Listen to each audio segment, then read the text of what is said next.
Hi guys, narito ang ika-70 na kabanata ng pagbalik sa nakaraan ng makapangyarihang mandirigma at strategies. Tara at simulan na natin ang kwento. Pagbukas ng pinto nakita ng ating bida si Zion.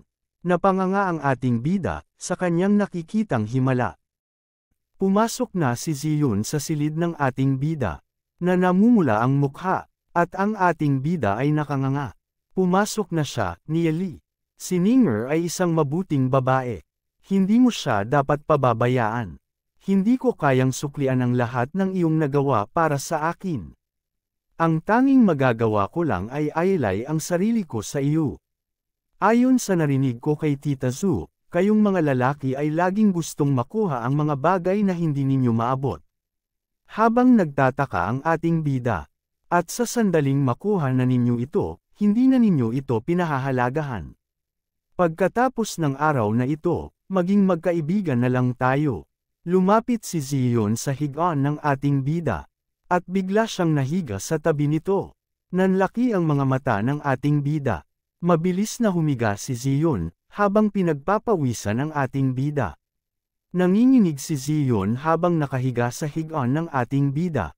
Sa isip ng ating bida, ang babaeng ito. Pagdating sa mga bagay na may kinalaman sa puso, ang taong ating iniibig ay hindi basta-basta mapapalitan. Hihiga na rin ang ating bida. Naiwan ang kanilang mga sapatos sa sahig.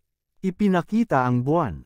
Humiga ang ating bida sa labas ng kumot na nakabalot kay Zion. Nieli, ikaw ang gusto ko. Iyan ay isang bagay na hindi na mababago. Para lang kay Ninger, wala akong magagawa para baguhin ang kanyang isip. Sabi ng ating bida, pero may isa pa. Para sa iyo, hindi ako magdadalawang isip na isakripisyo ang lahat ng aking meron. Nakatingin si Zion sa ating bida. Habang ang ating bida ay komandat lang. Sabi ng ating bida, huwag kang mag-alala, hindi kita gagalawin. Sa isip ni Zion, Nieli, bakit ka may ganitong damdamin para sa akin? Sa isip ng ating bida, kung magpapatuloy lang sana ito. Ang lumaki ng magkasama, magkaanak, at tumanda ng magkasama, hindi ba't maganda iyon? Pero, nagising ang ating bida habang nakatingin kay Zion. Ipinakita ang silid na kanilang tinutulugan. Dumating na ang umaga, nagising si Zion. Iminumulat ang kanyang mga mata. Bigla siyang bumangon ng mabilis nang makita niyang nag-cultivate ang ating bida. Sa isip ni Zion, langit, ano ang nagawa ko? Mas mabuting magbihis muna ako. Nag-aayos na siya ng kanyang damit. Biglang lumingon ang ating bida. Gising ka na pala. May tinignan ang ating bida sa katawan ni Zion. At mabilis na binato ni Zion ang una ng ating bida. Manyak, sabi ng ating bida, sino ba ang pumasok na walang damit? At yamakap sa higaan ko sa gitna ng gabi. Tapos ako pa ang tatawagan mong manyak. Habang pulang-pula si Zion. Sabi ni Zion, Nieli, kung sasabihin mo pa ang nangyari kagabi. Hindi na kita kakausapin. Sabi ng ating bida, sige, kunwari walang nangyari. Lumabas si Zion. Sa isip niya, bakit si Nieli ay ibang-iba sa sinabi ni Tita Zu. Pagkatapos makuha ang gusto niya, dapat nawalan na siya ng interes sa akin. Dapat sapat na yun para suklian ang kanyang nagawa. Bakit si Nieli ay labis na nahuhumaling sa akin? Mas maraming oras siyang nakakasama kay Ninger. Ano ang dapat kong gawin?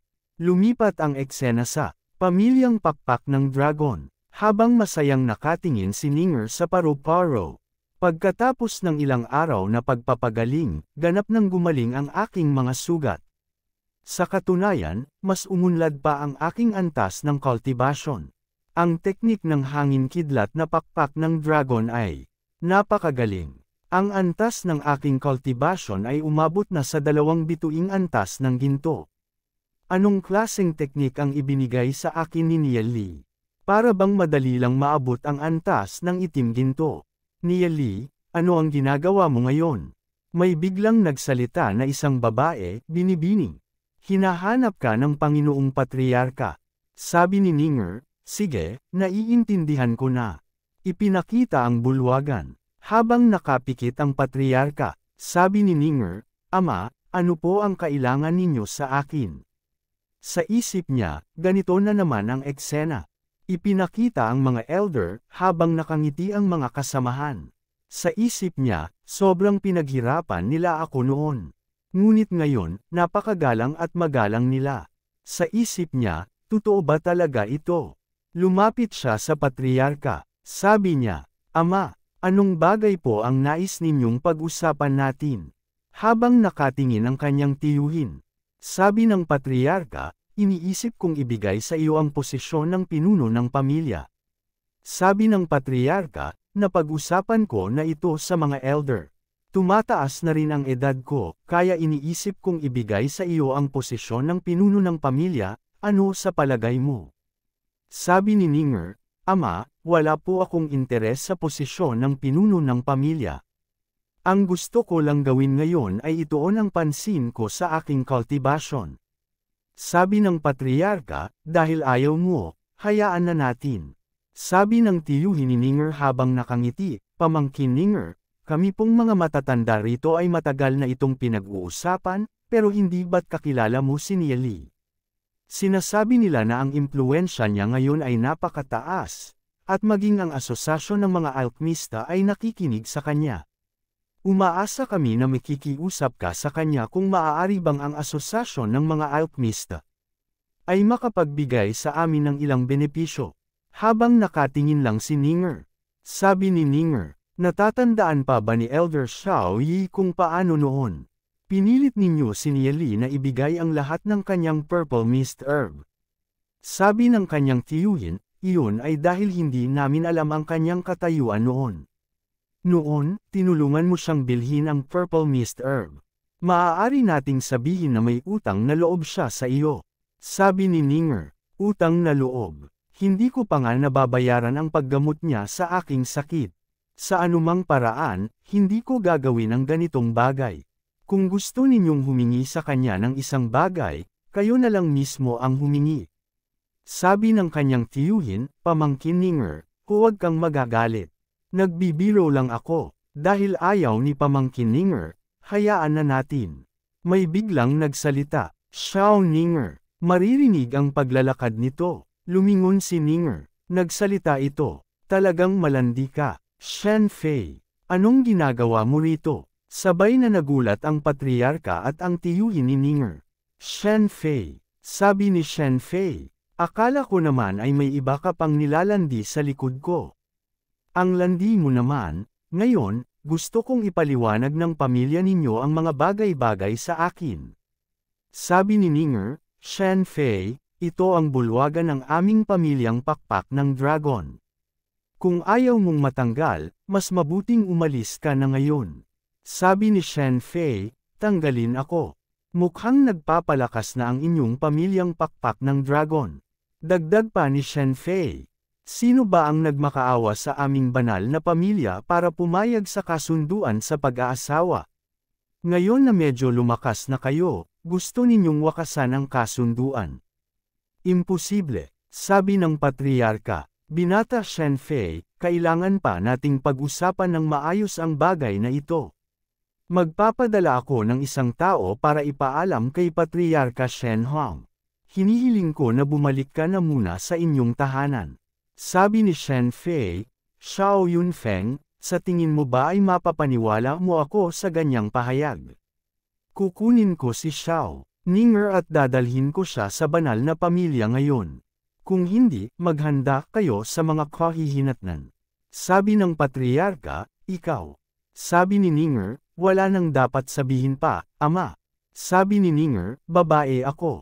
Habang nagtataka si Shen Fei, "Hindi ako isang bargaining chip na ipagpapalit sa pagitan ng mga pamilya, ni ang iyong pribadong pag-aari. Hindi ko kailanman inaprubahan ang tinatawag na kasunduan sa pag-aasawa. Maaari kong piliin kung sino ang gusto kong mahalin, at hindi ko kailangan ang inyong pag-aayos. Naiintindihan mo ba?" Sabi ni Shen Fei, "Ano ang sinasabi mo?" Habang seryosong nakatingin si Ninger, "Ang mga babae ay laruan para sa akin, naiintindihan mo ba?" Alam mo ba kung gaano karaming babae sa edad mo ang nilero ko na? Akala mo naman ay ikaw lang. Hindi ba't inialay ka rin ng mga kasamahan mo sa akin bilang isang bargaining chip para sa kanilang sariling kapakanan?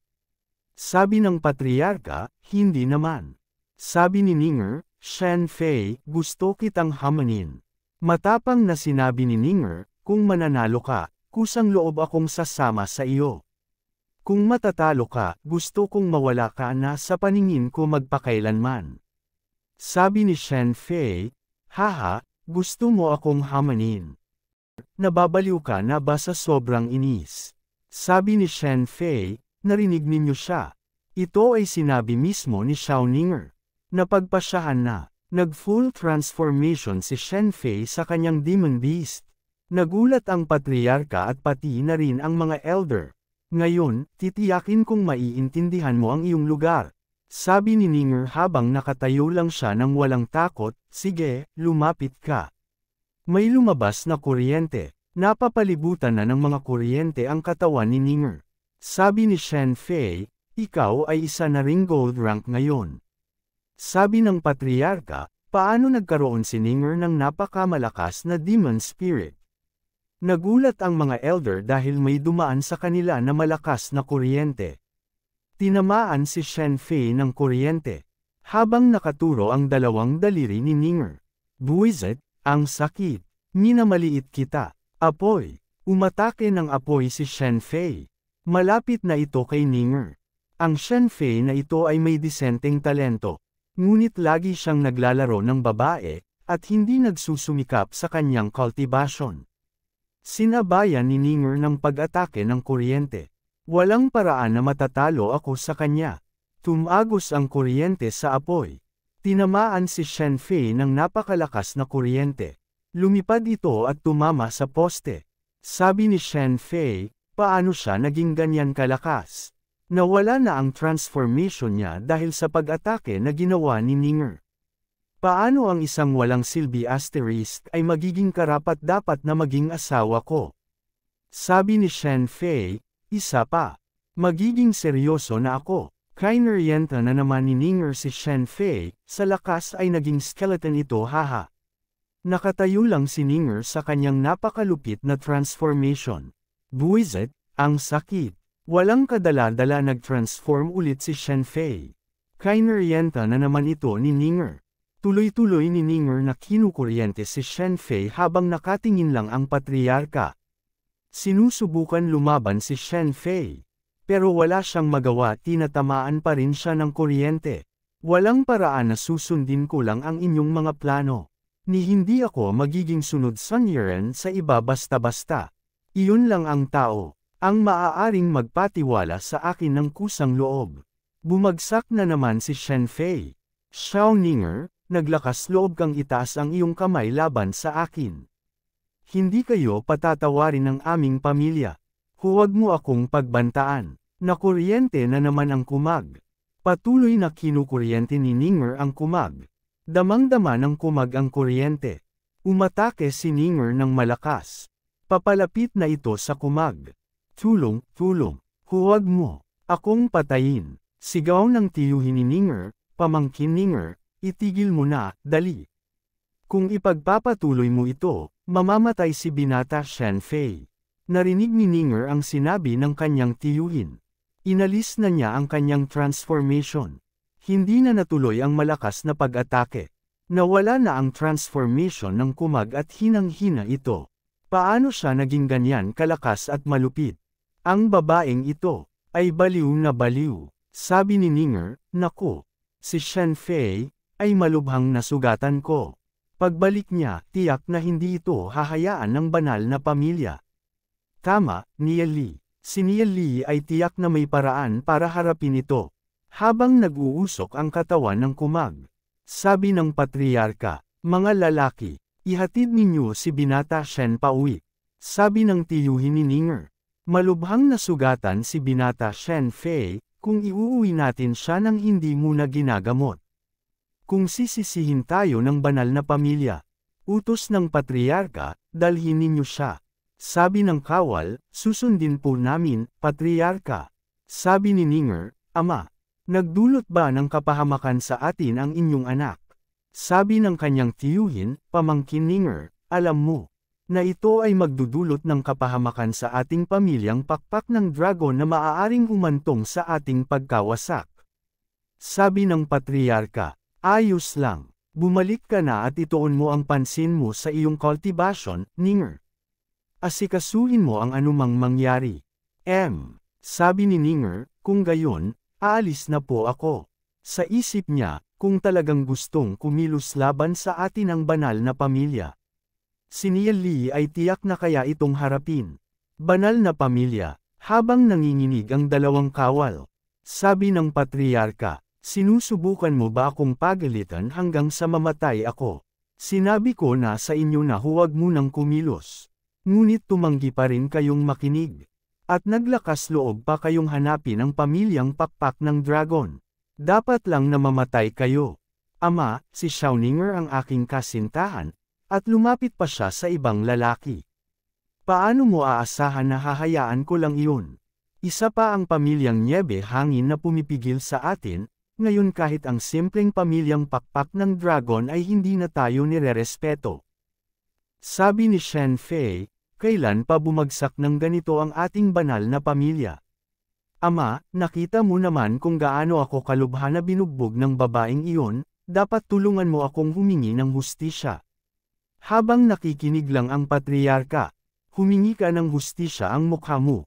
Hindi mo nga matalo ang isang babae, gaano ka kaya kawalang silbi?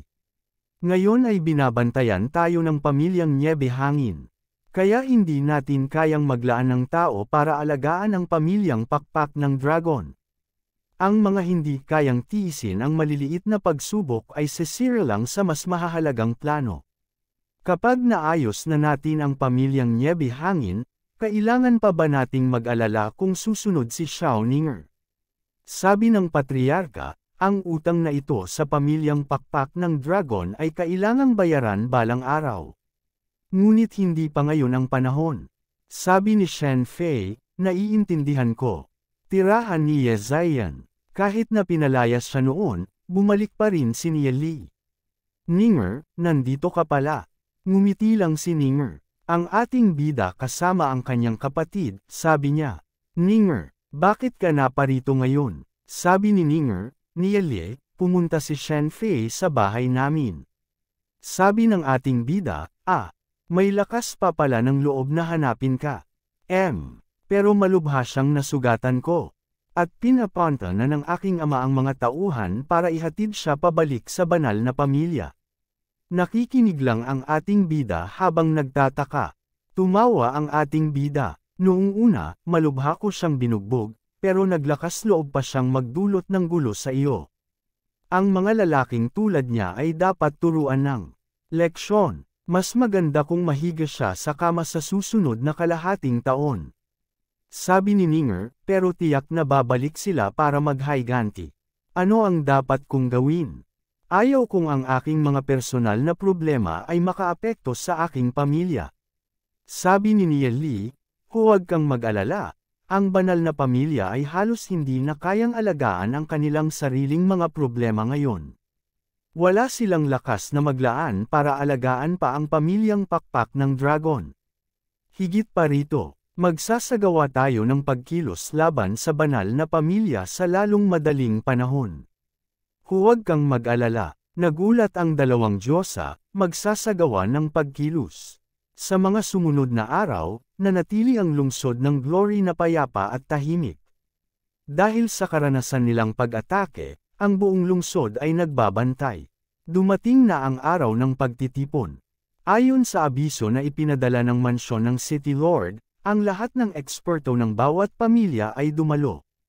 Dumating na ang ibang mga bisita. Dumating na rin ang banal na pamilya. May naalala ang patriarka. Sa isip nito, ito ang bagay na pumatay sa napakalaking abyss demon. Sumenyas ang patriarka. May lumapit ditong isang kawal.